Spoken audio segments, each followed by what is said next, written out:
हमारे पास 1:59 है। Unit number 12 time. उन्होंने क्वेश्चन क्या दिया है, राइट AM और PM with the given time. उन्होंने कहा आप लोगों को टाइम गिवन है, आप लोगों ने सिर्फ AM और PM मेंशन करना है।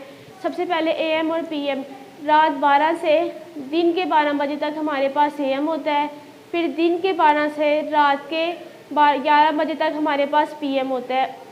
रात के 12 से दिन के 12 तक हमारे पास AM होगा, उसके बाद जो बाकी टाइम होगा वो हमेशा हमारे पास PM होगा। सबसे पहले उसने क्या दिया है, मॉर्निंग 8:15, यानी कि सुबह के 8:15 हमारे पास AM होगा या PM। मैंने पहले भी बताया है रात से 12 से सुबह के 12 तक हमारे पास AM होता है, ये सुबह में आएगा तो ये हमारे पास AM है। इसी तरह सेकंड क्वेश्चन हमारे पास इवनिंग 6 o'clock, शाम के 6 बजे। दिन के 12 बजे के बाद हमारे पास सारे PM में होते हैं, इसलिए ये शाम के 6 हैं, ये PM में आएगा। थर्ड पे नाइट 4:45, उन्होंने कहा है रात के 4:45।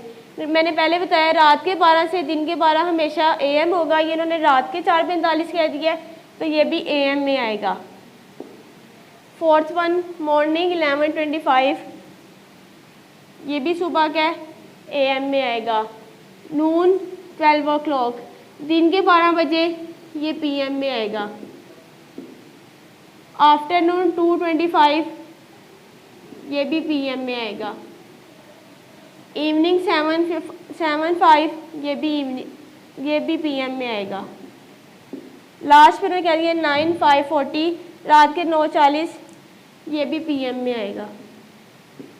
एक दफ़ा दोबारा बताती चलूँ, रात के 12 से दिन के 12 तक हमारे पास हमेशा AM होगा, उसके बाद का जो टाइम होगा वो हमारे पास PM होगा।